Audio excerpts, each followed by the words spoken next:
Good morning and welcome to the Sports Show here on Lake Effect Radio and streaming live on lakeeffectradio.org/studio. I'm your host, Ryan Kirby. We have a great show for you guys this morning. But first, let's talk about those Cleveland Browns as they got their first win in 635 days as they beat the New York Jets 21-17. Baker Mayfield came in the late in the second quarter, and he didn't have to do much, but when he started the second half, he did so much to help the team. The team seemed more energized, and the crowd in that stadium just seemed more into the game than in the first half, because you could tell when Tyrod Taylor was making mistakes, the crowd was just silent. But once Baker Mayfield trotted onto the field, the whole complexion of the game changed. But when that happened, you got a sense of this after a couple plays in the second half that were positive plays. You got a sense of maybe this was the guy all along. Maybe Tyrod Taylor wasn't the guy that we should have started week one. But granted, Baker Mayfield is a rookie, so it was good that we didn't start him week one, because I bet you he probably would have had a bad game against Pittsburgh. But to bring him in against New York when the Browns were down 14-0, it just showed that he could, bring the team back from that deficit, even though he is a rookie and that was his first regular season game. But you think about it, the running game was working, the passing game was so-so, but as I said before, when they brought Baker in, something clicked. He was completing passes and guys were getting open. The offensive line was blocking. But then, he didn't disappoint, that's for sure, because he showed that even though he is a rookie, he could still be that guy that he won't make mistakes. He will prove that. He's said it before. He's a hard worker. He doesn't, do stupid stuff. He focuses on winning, and that is his mentality all throughout the year, is just winning. And in my opinion, when Tyrod Taylor was getting shooken up, it didn't seem like there was that energy. But when Baker came in, you saw the team running no huddles and just, tearing up the Jets' defense. The Jets were shocked to see how good he was, because if you think about it, when rookie quarterbacks come in, in the regular season, when it's their first year, they'll have those mistakes. They'll throw a pick or two in a game. They'll get sacked once or twice. They'll get injured once or twice. But for Baker Mayfield to come in when the Browns were down by 14 points and to bring them back just showed that he isn't all hype. What he did in college was shown on the field against an NFL against an NFL defense. Now, it wasn't one of the best defenses in the NFL, but it was still a pretty good defense from the Jets. But that, as I said before, the stadium, it clicked. You could tell if you were watching the game, you could hear the boos or the chants of Baker, midway through the second quarter, because they wanted to see him, because they were tired of Tyrod Taylor getting sacked and getting just pummeled behind the line of scrimmage. And I think if Tyrod Taylor didn't get injured in the second quarter, they would not have brought Baker Mayfield in, to be honest with you. But because he had gotten that concussion, he was being evaluated, they had to bring Baker in, and today he's going to be named the starting quarterback for this coming Sunday this coming Sunday's game against Oakland. Now that's going to be a tougher defense also, and it's going to be, he's not going to be coming in, midway through the second quarter. He's going to be starting the game from the very beginning. So that'll be the one thing that people will be watching, is how will he be able to start the game rather than coming in late, when there is a deficit. So when you look at that all the way around. The one thing is, when they're facing the Raiders on Sunday, the Raiders are without Khalil Mack, one of their best linebackers. Their defense is so-so, but this is going to be a test for the Browns as far as with our defense facing, Derek Carr, Amari Cooper, Michael Crabtree. When you put those guys, those guys are very good. I mean, they've shown it. I mean, even though they are 0-3, they've shown that they're a good team. I mean, I know it's last year, but last year they were very, very good. I mean, they went to the playoffs, but they ended up losing, but still. And I think that's what the Browns are looking for this year. I feel like it's a turning point in, you look at the Raiders, they're 0-3. That's where we were last year. But now we look at this year, the Browns are 1-1-1. And the Raiders are 0-3. It's like everything just flip-flopped between us and the Raiders. The Raiders had a good record last year, and we ended up not winning a game. This year, it completely flip-flopped. Where you've got, we're 1-1-1, and the Raiders are 0-3. So I think this is going to be a great test for the Browns to see how Baker can do in that starting role. Because granted, he didn't take any first team snaps in practice before the game against the Jets. So for him to come in there and do what he did, it blows your mind because, he's being compared to a young Drew Brees, a young Russell Wilson. He's being compared to those guys, and he showed that, those comparisons are correct. They're not, a fluke. People are correct when they're saying he reminds them of a young Drew Brees or a young Russell Wilson, because he's showing those attributes of get the ball out quickly and not stand there and wait for someone to get open and then to telegraph the pass, to a guy and then having it picked off. Because when you look at some of those plays that he made, it was probably less than 3 seconds where he held the ball for less than 3 seconds. But when you look at Tyrod Taylor, he held the ball for more than 10 seconds because he was going through his progressions, but he was waiting for something to come about, and there were options. Antonio Callaway was open. Jarvis Landry was open. You had the running back that was open. But then he'd take those hits, and it completely, he didn't have that same edge that he did against New Orleans. Well, and talking about Tyrod Taylor, he didn't have that same edge. Making that touchdown pass on a 4th and 3 against New Orleans, that was, in my opinion, one of the first times I've seen him throw the long ball with the Browns. So to see Baker come in and his first snap of the second half throw a deep ball to Antonio Callaway, he missed him. But to see him take that risk of throwing the deep ball, it shocked everybody. Because rookie quarterbacks, there's always that nervousness, and that anxiety of, okay, I'm coming in and I've got to bring our team back. But for him, it was just another, as people will say, it's another day at the office. He was ready for it. Because if you watch the game against the Jets, when Tyrod Taylor was in, and they played into the camera on Baker Mayfield, he was always, whenever Tyrod Taylor was setting up a play with the offense on the field, Baker Mayfield, was looking at his wristband, looking at, okay, what play is he running? So then if he were to come in, he would be ready, to run a possible no huddle, or to run, what is now known as the Baker Special, or was previously known as the Philly Special. But now in Cleveland, we will be calling it the Baker Special. But to see these trick plays being run, it just showed that the Browns are a good football team. They just have to have the right guy at the quarterback position. And for them, in my opinion, as people are saying, this is the start of the Baker Mayfield era. You will be seeing him more and more, and you could see the Browns in the playoffs this year. The only team I think is going to be the test for the Browns is going to be the New England Patriots. Now, granted, they're 1-2, so they're having their own struggles. But that just goes to show that if the Browns are playing well, they've got to still worry about one or two teams.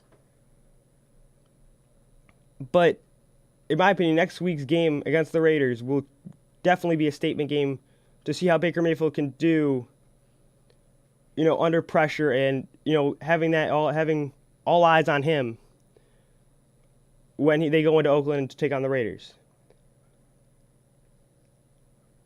So, still talking about the Browns, to see the city of Cleveland the way it was that night when they won, it was almost like we won the Super Bowl, which I think is kind of crazy because people are saying, "Oh, we can go to the playoffs, we can make it there." But when you think about it, it's only week 4. It's only going to be week 4. We still have a ton of games left. So there's going to be a lot of not changes, but a lot of improvements being made to the Browns to make us a playoff contender. One change is having Baker Mayfield being the starting quarterback, and the Browns possibly bringing in Le'Veon Bell or Des Bryant even. So I think if they make those changes, they've already checked off the quarterback, but if they can make the changes at running back and wide receiver to bring in another veteran running back and veteran wide receiver, I think the Browns can go to the playoffs and they can run the table with they can hang with the Patriots.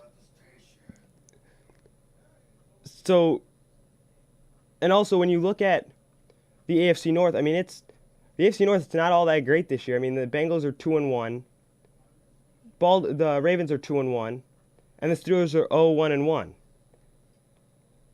So there's really not a test for the Browns in the AFC North.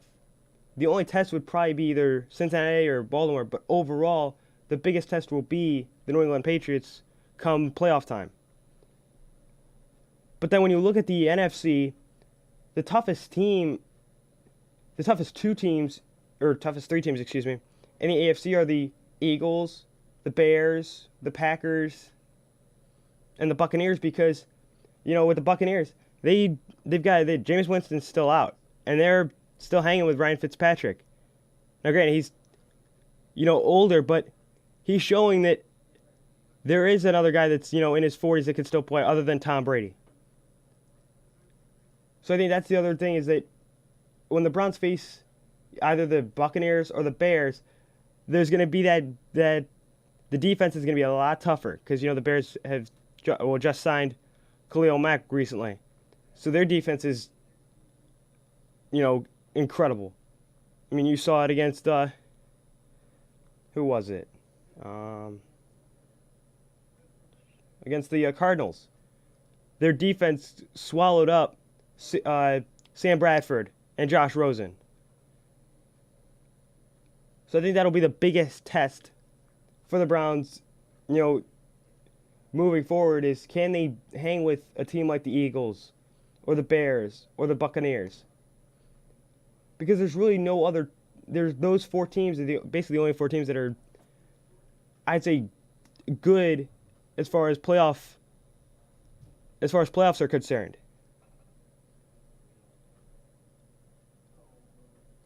But then you look, as I said before, you look at the AFC North. It's still a great division. They still have a great division. The Steelers, yeah, they've got 1 loss and 1 tie. That's 1 game. That's my bad. That's 2 games. But as I said before, there's still many games to come. So the Steelers, even though they did tie with the Browns, which was a shock to everybody, Big Ben wasn't all that great.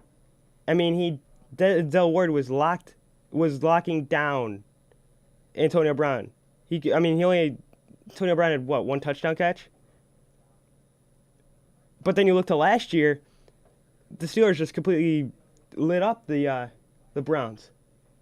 So I think that's a huge improvement overall, to see the Browns hanging with some of the best teams in the AFC North. But those changes, it's been a long time coming for those changes because you look at all the quarterbacks that have come through Cleveland. Baker Mayfield is just he's just as they say, the next man up. So when you look at that, in my opinion, Baker Mayfield is going to be the last quarterback, in my opinion, for the Browns because he's a young guy, he's a rookie, and he's got great potential to do big things for the Browns. Because you look at the other quarterbacks that the Browns have had, they haven't had that winning attitude of, okay, it's all about winning. It's not doing stuff off the field. It's football. That's it.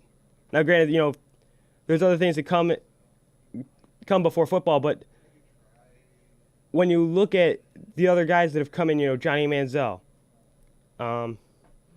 especially him, because he had all those off the field stuff, things that had happened to him, and those were, distracting the Browns. But with Baker, he only had one thing, and it was a minor thing. It wasn't like it was something major. But then when he came in, he said, I'm all about winning. That's it. And he showed that on Thursday night when he came in, and he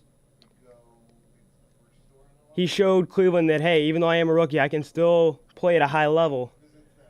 Even though it was his first game in his first regular season game, he still proved to everybody rookies can play. Him especially, he said, I can play. Doesn't matter what it is. I will be ready to come in and show what I can do. So when we come back, we will be talking about Tiger Woods as he won the PGA Tour Championship, as he got his 80th victory and his first since 2013. You're listening to The Sports Show here on Lake Effect Radio.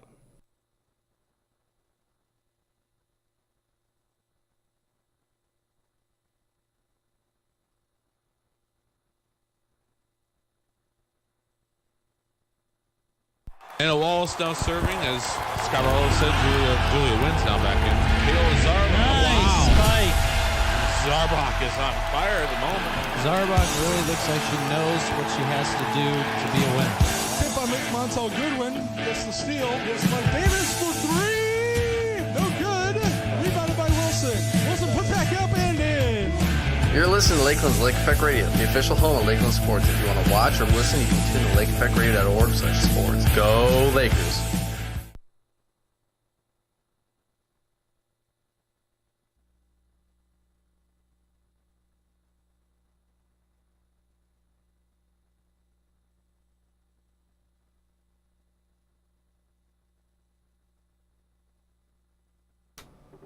Welcome back to The Sports Show here on Lake Effect Radio. I am now joined by Jeremiah. Now, Jeremiah, we were just talking about Tiger Woods and, his 80th victory and his first since 2013. Do you think this is like a stepping stone to him, like showing his prime again, like him being back in his prime? I believe in a way it is. Somewhat showing that, because he's overcame a lot, the back injuries and all that, the past 5 years and that happened. I think in a way it sort of shows, maybe not completely his prime, but shows that he can accomplish something, not including that he still has what it takes to compete. Right. Even with all the young guys, it's still. Oh yeah.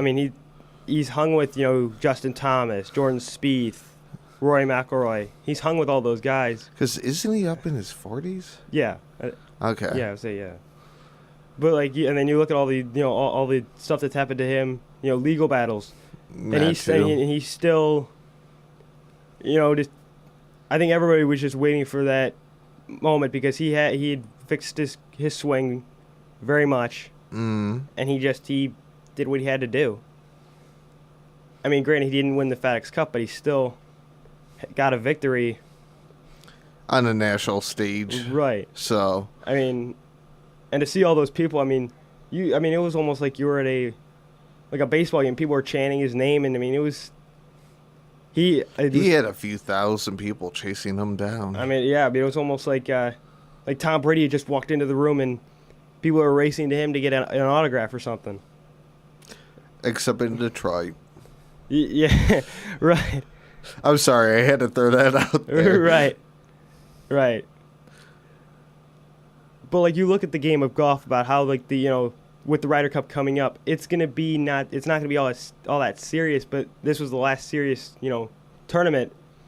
To see Tiger go out the way he did, I think it just shows there's more to come. He can win the Masters again. He could win the PGA Championship again. He can win the Open. Win all those tournaments. even though his age is still a factor. But he still had Nicholson and all those guys that were winning things Right. way up there. So Right. I mean, they're still playing. I mean, Nicholas is on yeah, on this. I think it's the Champions Tour or something. But it just goes to show that with golf, age doesn't matter. Other sports like football or basketball, it's that conditioning that you may play football or basketball in your late 40s, and that's probably it. But with golf, you can play it well into your 80s even. true. As long as you stay in shape. But True. I could see that. right. Now I want to go back to the Cleveland Browns. I know I just talked a lot about them, but I want to get your take on that. Do you see bigger things to come for the Browns? Yeah, I can see them. It's bigger things on the horizon. The only thing is I wish everyone would take a little bit of breaks on Baker, Baker Super Bowl, all this stuff. Right. It's just one game. Right. He brought us back from a 14-0 deficit. It's not like he was facing the most complicated defense Right. ever. It's not like he was like facing Pittsburgh or Seattle. It wasn't like he was facing a Super Bowl contender. The Jets are or even the Pats, but Right. the Pats aren't looking that good right now. right. So, Right. There's really no team. The Browns can challenge everybody. They can. I think the only difficult team that they'll. within time. Right. I don't think all of them this year Oh, would yeah. be shaking, Right. but If Baker Mayfield can show what he did Thursday night, if he can show that again against Oakland, there could be, playoffs. I'd love to. Don't get me wrong. I think everybody would love to see them go to the Super Bowl and, even make it there. But if they don't make it this year, I don't. Right. I'm not having the expectation of Super Bowl this year. right, it's not like when the Cavs had LeBron, everybody was expecting NBA Finals championships every year. Yeah. Like me, I'm just wishing for another 4 more games. Right. For one reason.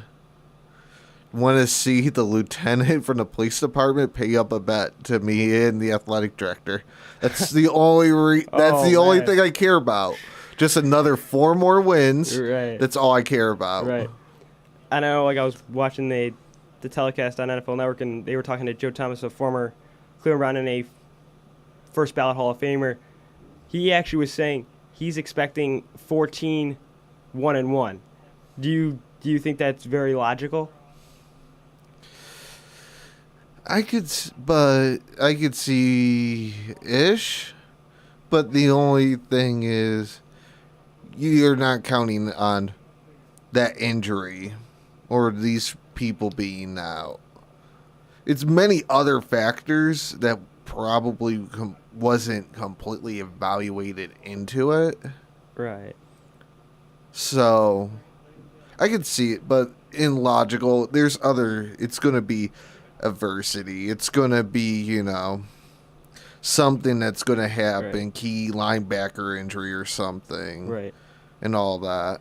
Now, if Tyrod Taylor is cleared to play on Sunday, and Hugh Jackson makes that difficult decision to start, let's say this whole thing, like today, they're saying, they're going to start Baker Mayfield. If they say that, but then they end up, let's say Hugh Jackson before the game says, I'm starting Tyrod Taylor, do you see that being Hugh Jackson's last game as the Browns head coach? Oh, in many people's mind of they're, sitting there, they're drinking, from the fountain and that. Many people forget, since 99, we drafted QB, first or second round. We let the veteran, whoever we have on our team, we let them play in that. Then, we lost 6 games. We're, 2-4, blah, blah, blah. Well, we won, insert whoever it is. Right. Which we have a really long list of insert whoever it is. Right. So, Right. How well has that worked? I don't think that's worked all that great. The last... Like, he wasn't that bad, except, first 2. But he started putting it together, like, the third. But because his first year, he got sacked, 56 times or something? I think it was something, yeah. Besides God knows how many QB hits, and Right.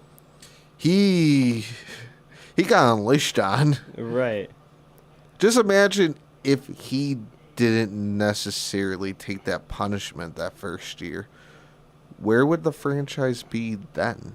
I don't think we would have been talking about the Browns moving, when they moved to Baltimore. I don't think that would have ever happened. No, I'm talking couch. I would have. I mean, I think everybody could have seen playoffs. Yeah. I could just think of one thing. If Lerner's father didn't pass when he did, and if he was still with the team, where would our team be then? I think we would have had a Super Bowl. I mean, more than likely, because he was very passionate. He, bringing in Butch, all that. Right. He understood. He cared. He showed up at games home and away. Right. Compared to, nowadays, with his son that was never really around unless someone got canned. I hate to say that, but that's a true fact. Right. But then you also look at, the Browns bringing in John Dorsey to see what he did with Kansas City, bringing in Alex Smith and just putting that team out there. And now look at them. They've got Patrick Mahomes as the starting quarterback, and they're, 3-0? I mean, I think doing wonders for my fantasy team. I get to go back to that. No, I think he's doing wonders for everybody. But I think that just goes to show that John Dorsey is a great GM, and I think I mean, in my opinion, if we would have had him from the very beginning, if we would have never had Sashi Brown, we would have been in the playoffs not every year, but like every other year, every so often. Sashi Brown sort of put us behind the 8 ball for sure. He wasted a lot of. He let a lot of good talent go when we could have got stuff for it. He set us back hugely. Right. So Dorsey pretty much had to go from. I have some good pieces in that, but I got to add a lot, which we did. That's what he did. And I think the biggest mistake overall that the Browns did was drafting Johnny Manziel. Having Sashi Brown do that because. I still believe that's a PR stunt at that time with the lawsuit and all that was hammering down. In my opinion, it was just all the hype and, seeing him in college. But everybody says it's a completely different ballgame when you come into the NFL because the guys are bigger. They're trying to make the game safer, but it's still, hard hits and bigger guys. College is that, it is difficult, don't get me wrong, but when you're in, he was in the toughest conference in college football. No. At that time, it wasn't. Especially him running around with this arrogant, money symbol right. and that. And then all the off-field stuff. It's like, I feel like that was a huge distraction, letting him go finally. And then finally letting go Josh Gordon, releasing him or trading him. We should have drafted him flat off the bat. Really, we should have never have.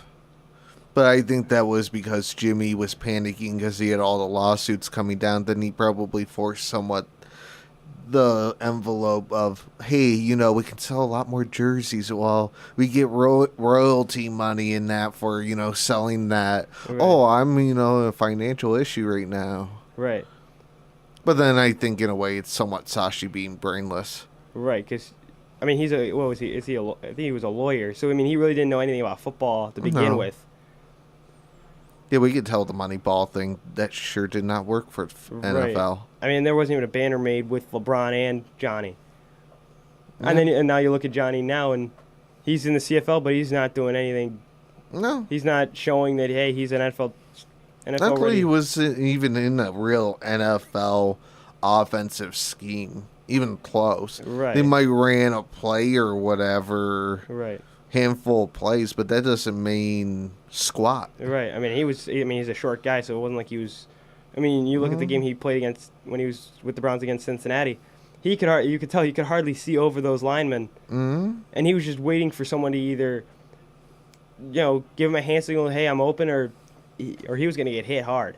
Yeah. But Baker's the same way. He's what, 5'8"-ish, something like that, or 5'10", I forgot. But he's not short, but he's built like a quarterback. He's got. He throws darts. You could tell. Some of those passes he threw into like double coverage. Tyrod Taylor would have never done that. He would have. But the other thing goes, he wasn't playing the most greatest defense ever, too. Right, and granted, the Jets were preparing for Tyrod Taylor. They never. prepared for Baker Mayfield in any way. So that surprised him when he came in. Yeah.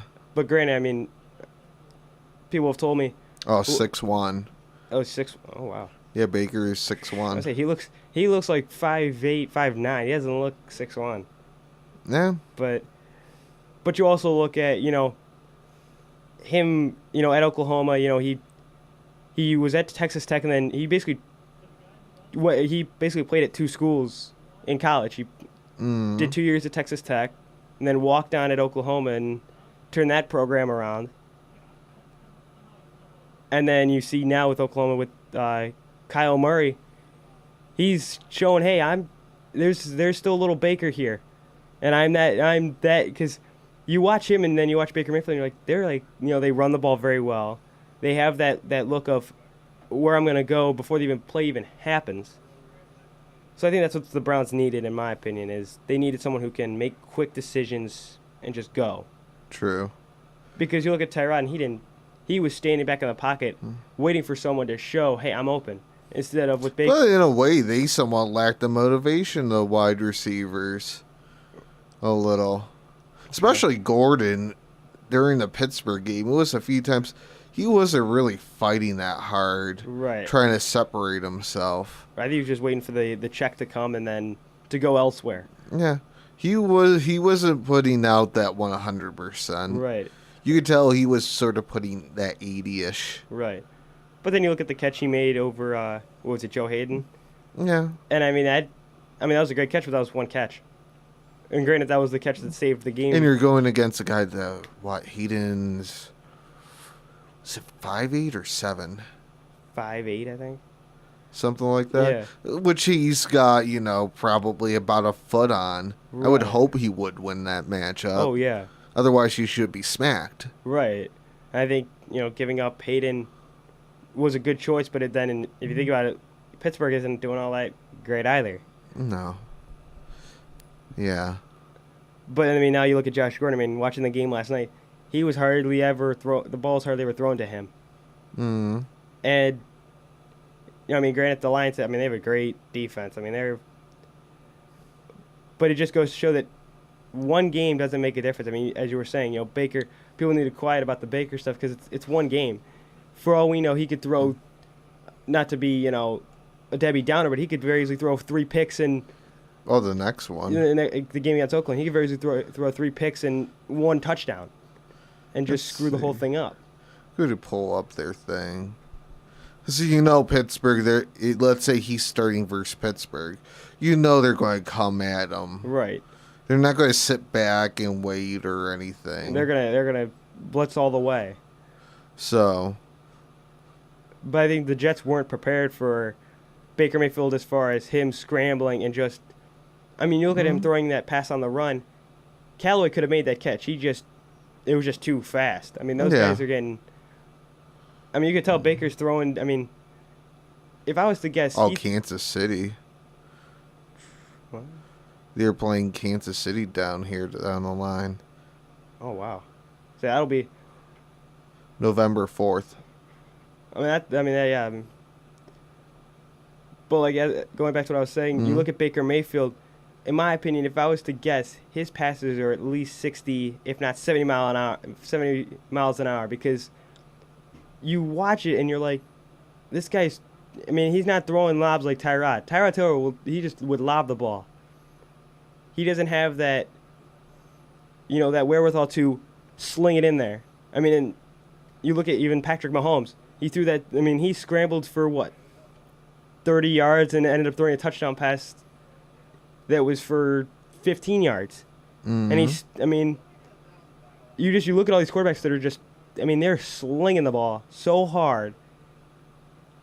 And you have to have a good wide receiver that has good hands. Like, going back to Braylon Edwards even. You look at him, he had a quarterback in Brady Quinn who was decent.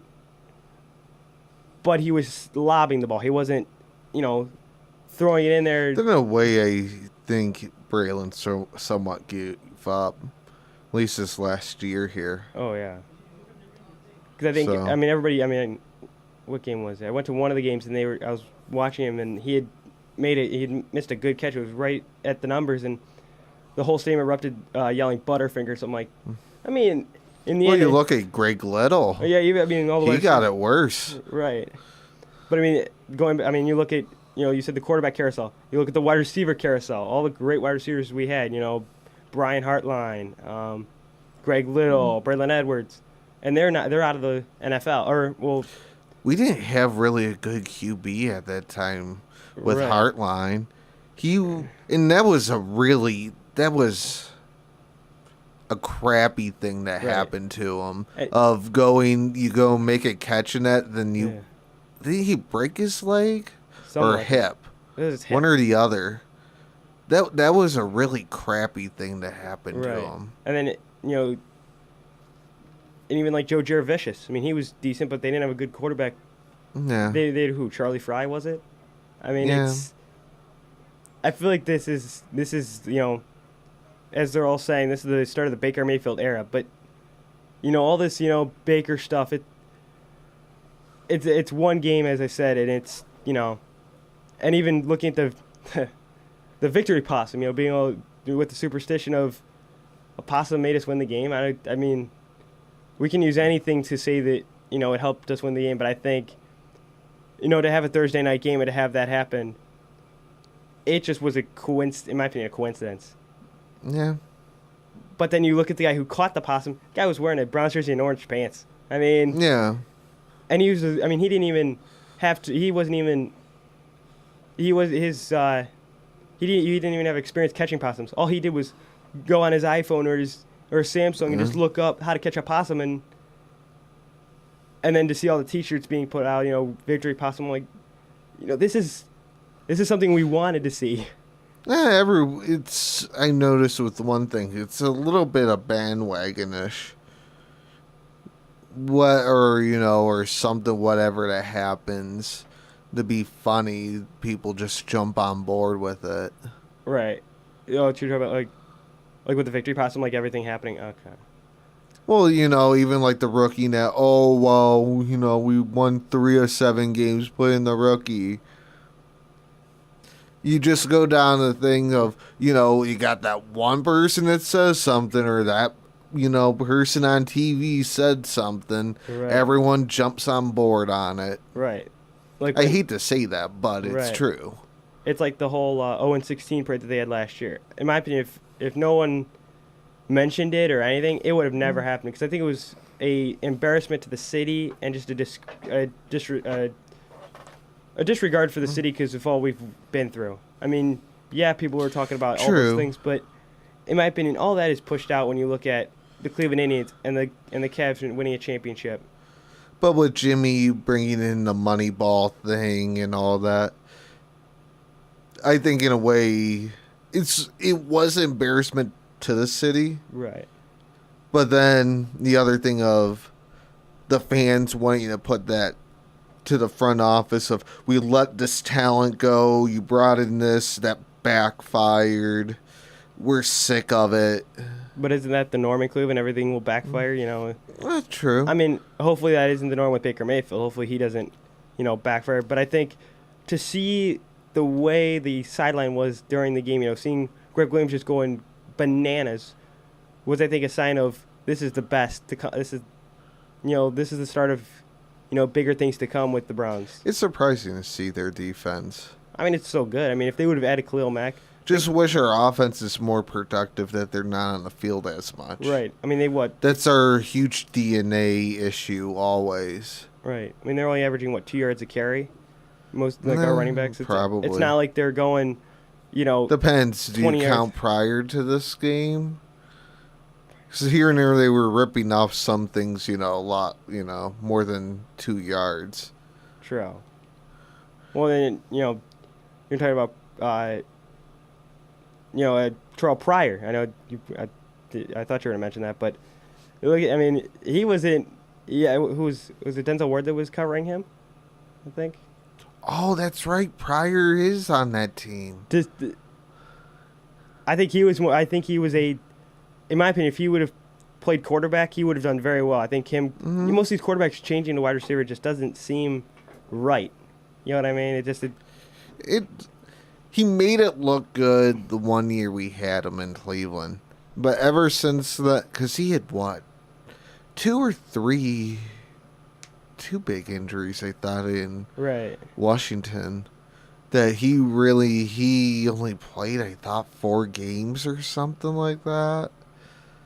So, Right. But then you also look at all the distractions he had, at Ohio State with Jim Tressel and the tattoo stuff, and if guys what like, they did was boneheaded. right, getting money for tattoos and Except, I'll put one thing out there, go into that just a touch. Mhm. What Roy Hall did, because he got nailed on that was despicable by the NCAA. That he went and sold his ring in that because he wasn't living on campus. right, He didn't have he was off campus paying for an apartment. right, It was either keep his apartment or keep the ring. right. And I think when he sold the ring, it blew everything up wide open. Like, okay, something's going on. Yeah, with him, that was despicable and throwing him under the bus like that for one reason. Every once in a while, people struggle. If they have to sell their memorabilia, Right, like him, to make rent, I would let him do it just for one reason. It's his. They're not including. It's not like he's a normal athlete. He's Right. off doing his own thing. Right. He needed the money. right. Or it's not like with the what was it? The memorabilia that they were, give it. Who was it? It was like at a hotel or something. They were doing. It was like it was like a transaction gone or a. I'd call it a transaction gone wrong, where they were selling memorabilia. Was it OJ? No, it wasn't OJ Simpson. No, OJ was robbery of it. Because like they were giving away all that memorabilia, and then it turns out all the money was going for nothing. They were saying, "Oh, it's going to charity, or it's going to this or that," and here the guys are just pocketing it. And I mean, speaking of money, you look at some of the highest paid receivers. Odell Beckham Jr. is not doing all that great with New York. No. He had his year of making that one-handed catch on Sunday Night Football and his claim to fame with that, but overall he hasn't been doing great. And even Antonio Brown, he's got that mentality of I'm here to win, and trade me. Let's see what happens. I don't blame him, but I think in a way he's trying to motivate the locker room. Yeah, and motivate Le'Veon Bell to come back and not to sit out this. I don't think Bell's going to come back. I think the best team to sign him, if at all possible, would be the Browns, because if you put him with Duke Johnson and Carlos Hyde and Nick Chubb, you've got 2 veterans. Well, 3 veterans if you count Duke Johnson, but you've got 3 veterans and a rookie. That with, Chubb mentoring those guys, it would be great. For him to mentor Le'Veon Bell. Probably hide the fullback. Be honest. Yeah, you would have to move Hyde to fullback. Right. Well, especially since we let Danny go, so you would have to do something there. Right. But then you also look at running a Wildcat with Peppers. I mean, that's one thing I was surprised about watching the game was I did not see anything with Peppers, because you look at all the stuff he did at Michigan, running a Wildcat formation. They haven't done that yet, which I'm kind of surprised about. They probably have it as a hidden thing somewhere down there. Right. I can't imagine them. They're just waiting for that right time. Right. It just hasn't reached that yet. Right. Like now they call it the Baker Special. Jarvis Landry throwing that touchdown pass. That was just right time, and I mean, it was a fantastic throw by a wide receiver. I mean, especially left-handed. oh yeah, I mean, left-handed wide right. receiver. And That was. I mean, and for Baker to catch that, I mean, he didn't do anything. He didn't showboat in any way. I mean, he just, did what he had to do. I mean, and then speaking of showboating, look at Isaiah Crowell, what he did. I mean, that was just, in my opinion, wrong. To do what he did. I mean, it is what it is. Crowell. Do you think it should have been like a taunting penalty? Like, do you think instead of the unsportsmanlike, do you think they could have It given should him? have been taunting. I think that was taunting, in my opinion, because, But But hey, heck, Crowell, he's not in Cleveland anymore. Who cares? right, He's somewhat a bum. right. And I mean, in my opinion, if we make the playoffs and the Jets don't, we can go back at him and say, yeah, you do what you do that. We're in the playoffs. You're not. You're sitting at home doing who knows what. Because in my opinion, that was, and then for him to throw the ball into the stands, like who would want a souvenir ball like that? Like really? Like as you said before, I'm surprised no one threw it back. But they could have. Right. We don't know anything that happened during the commercial break. Right. Oh yeah, they very easily they didn't want. They probably. But if you think about that, whoever would have thrown it back probably would have gotten escorted out of the stadium for it. I don't think. Especially after the flag and after that got called. I don't think if they threw it. If they didn't go. If they hit them. Yeah. Probably. Oh yeah.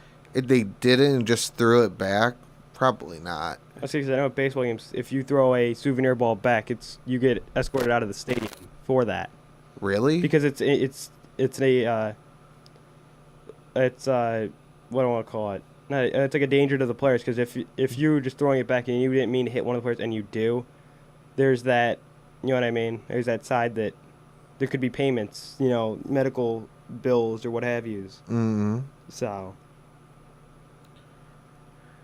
But then you also look at Joe Thomas being there. I mean, how cool was that to have a guy who he won some games with the Browns, but he didn't win that many, and to see him witness the first win since Christmas Eve of 2016. I mean, yeah. I think it was. And then I don't know if you saw, they had baked a cake for Baker Mayfield on the NFL Network set. It was a Thursday. They had the Thursday Night Football logo in the cake, and then Baker goes to. They were saying, Baker's going to cut it, and they're like, "No, we'll cut it for you. We don't want you cutting a finger." I'm like, they're just trying to get back at Trevor Bauer for the whole drone thing. I'm like, you gotta be kidding. Like, I mean, for them to bring up, we don't want you to, hurt your finger or anything. I think that was just trying to call out Trevor Bauer for what he did with the drone. But in a way, that should be dropped. He served his time on that. But he didn't look half bad pitching, though, this week. Oh, yeah. I mean, against the Red Sox. Only going, a short period of time, but he didn't look half bad. Right. I mean, to face the Red Sox, I mean, they took what? In the regular season, in this season series, they took 4 out of 3. Yeah. From Boston. I mean, Boston's a World Series contender, because you look at their pitching staff, it's unbelievable. Mm. I know our one Boston fan here at Lakeland's somewhat upset down, in L building right now. Oh, yeah. Just a little. And with the Patriots even. I don't think I've ever seen Tom Brady, have a performance that bad. I was glad for one reason. Because I was facing Tom Brady in one of my leagues. Right, and then you also... So my selfish reason behind it. Right. But then you also look at... I don't know if you noticed, if you were watching the game, he actually had a completely different helmet on. Like, his first, I think, 2 games or 3 games, he was wearing one of those newer helmets with the pad in the forehead where it will flex in if he gets hit. But then he went back to his old original helmet that's like, I think it's like a Rydell. But I think that didn't make a difference, I don't think. But, no. they're facing the Lions. I mean, the Lions they got Matthew Stafford and... The one thing I was took this weekend is they didn't have Ryan going. They had Newton. And Newton played incredibly against Cincinnati. Not bad. But then Ryan with 39 fantasy points. Oh, my God. I mean, and facing Drew Brees, I mean... And then the low-scoring game in Jacksonville with the Titans beating Jacksonville 9-6. I think that's the lowest scoring game I've ever seen. Well, it was funny that you had the Falcons and New Orleans going at it. It almost ended up as a tie. Oh, yeah. I mean... The sad thing is I was hoping for that for just one reason. Just imagine 3 NFL... teams. Yeah, teams go and tied the first 3 weeks. It would have been funny if that just continued all season long. Just imagine 16 weeks, always one tie on it. Oh my! That would have been hilarious. Well, I think you're talking about the ties with the Green Bay, Minnesota. That should have never been a tie because, for one reason, the Clay Matthews hit on who was it? Sam Bradford? Yeah. No, it wasn't Bradford. No, it's Kirk Cousins. Because in my opinion, that hit really determined the outcome of the game. And I think it was just wrong because looking at that hit, he didn't lead with the crown of his helmet at all. It was just a clean football hit. It's the NFL for Right. you anymore. I mean, as Clay Matthews said this morning, the NFL is acting soft because they don't. I mean, yeah, they're protecting the quarterback. That's their insurance policy. Is the quarterbacks. I mean, but you want to protect everybody. But for the outcome of the game to be determined by a penalty, just doesn't make sense to me because it's a penalty. It's not like it's a catch or a, something like that. It's a penalty. yeah. So, but I think one thing that has come out of these new rules in the NFL is the helmet rule. I think the targeting rule has really helped. You even look at Tyrod Taylor when he took that hit. I mean, he looked out of it, but I mean, they didn't call targeting, which I was kind of mad about because it's like. But you look, one of Michigan players got thrown out of the game for targeting. Right, because he hit a guy in the. Oh, no, it was the game against Michigan. The guy hit him, and the guy. Well, the thing is, the guy spun around, and you could see his head snap. Yeah. So it wasn't like it was, he just was on the ground and went for him. The guy made a catch, and he just went right for him. But I think that just goes to show that the NFL or football in general is becoming safer, but it's not going to the point of they're making it like flag football where it's, I mean, they're still making it, that dangerous side, but they're not making it as dangerous as it used to be. I think they're somewhat little overprotective on QBs. Right, but you think about it, they take most of the hits if you think about it. I know. But, the thing is about putting the weight on them and all that garbage. Right, but I mean, every once in a while, that's going to it's like, oh, well, I somewhat tackled them, but then I dropped them because I didn't want to put my weight on them into the ground. Right. I mean, that's what's going to happen. Right. Next. I mean, you're taught to bear hug him and take him down. You're not taught to just, run your body into him and have him fall over. Because in my opinion, that's going to hurt even more because you're going to have quarterbacks getting injured ribs.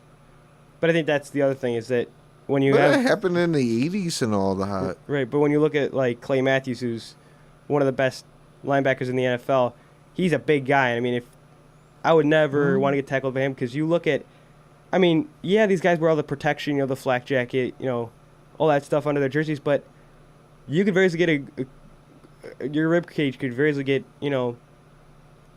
some destruction to it because of a hit. Because you look at those helmets, I mean, but you think about way back, they didn't even wear helmets. It was just like a cap. Yeah, leather. Yeah. It was just a leather cap. True. I mean, and did you see? I mean, I don't know if they. But heck, you even have a chance of getting hit by a car walking down the side of a street. Right. So. Let alone getting hit by a, like a James Harrison. You know what I mean? It's like. But a car would hurt a little more. Oh yeah, for sure. But I think you look at how big some of these linebackers are. It's just it's insane. I mean, true. But then you have like Cam Newton. That's what 6'3" or 6'4". That's like 250 or that. Yeah. That's a big guy. And he's still. I mean, he's playing very well, and he's getting hit multiple times. Oh, especially yesterday, that goal line, the first reach in and that. Oh yeah. Yeah, he took it and knew he was going to get whammed. Oh yeah, I'll say the one thing that they have to work on. Speaking of goal lines, is whether or not it is a touchdown if they put the ball over the pylon and their knee is down outside of the end zone. Because I know there was one call I saw where they actually called it back because the guy's knee was right near the line, but it wasn't on the line, and they actually called it a no touchdown. And I was surprised because I'm like, the ball crossed the pylon. That should be a touchdown. Well, then they said, wait a minute, his knee was down before he crossed over. I'm like, I had never seen that before, and I was just, the NFL, all these new rules are just so complicated. It's like, just, if the ball's over the pylon, it's a touchdown, flat out. Because I mean. It's with the forward progress, in a way, what they did there. Right. But then you look at the no catch, I mean, I haven't seen any, I haven't seen the catch rule come into play at all this year. After what was it, Jesse James, that catch that he had against New England in the divisional game when he reached over and the ball, wobbled and they called it an incomplete pass. If the catch rule was in place last year, the Steelers would have been in the AFC Championship game, in my opinion, because that catch that would have been ruled a catch and a touchdown, and that would have been it. And Tom Brady might have retired. Right, and we would have, and then, you know. I just don't like Tom Brady. Yeah, I mean, I completely agree with you. I mean, he's gotten through so much. I mean, the Deflate Gate, the stuff with his trainer. I mean, yeah, he's a good. I mean, don't get me wrong. He's a first ballot Hall of Famer. Don't get me wrong, but he just Second ballot. Well, that's my motto. I just don't care for him. I wouldn't vote him first. But I mean, then you also look at, he's what, 43 years old, and he's playing at a high level. But all that goes back to Bill Belichick, in my opinion. The talent and everything, all that is motivation from Belichick. Because if Belichick wasn't there, who knows what the Patriots would be like without him, without Belichick. I mean, heck, they lost without their defensive coordinator, Matt Patricia. But granted, Patricia knew most of their defensive schemes, so he was prepared. Not including their defense is not that scary this year. I'm going to flat out just put it out there. Their defense isn't scary. Not like, I mean, they don't have Malcolm Butler. Yeah. I mean, they don't have good. I mean, they've got good corners, but it's like their defense is just falling apart. Even though you're missing 3 starters in that, like last night. Right. They shouldn't have got as zoned like they did. Right. In all honesty. And I think, like, you think about it, I bet you Patriots fans right now are all upset, but it's like it's one game. But in the end, the expectation all along with Tom Brady and Belichick is Super Bowl, championships every year. I just want to see that just die. I mean, slowly die. I'd love to see the Patriots not in the Super Bowl. I'd love to see that because I think that would be it could be a completely different game if you don't have, the best quarterback in the NFL. It'd be very different. It would be very different to see that. It would be funny in one aspect. I actually put this out on our fantasy thing of going in the first week, what will happen during this fantasy year. They said it would be actually hilarious if this happened. The Browns played the Patriots. The Patriots lose to the Browns. Tom Brady retiring the next day. No, wait, did the Browns play the Patriots? I don't know. I don't think so. But that would be hilarious to see happen. If you got beat by the Browns and Tom Brady, the almighty, going and retiring right after he got beat by the Browns, that would be hilarious. That would be very... I couldn't help but to laugh if that actually did happen. I just think it would be funny if the Browns played the Patriots and beat them and then ended up going on to win the Super Bowl. I think that would just be the funniest thing to see.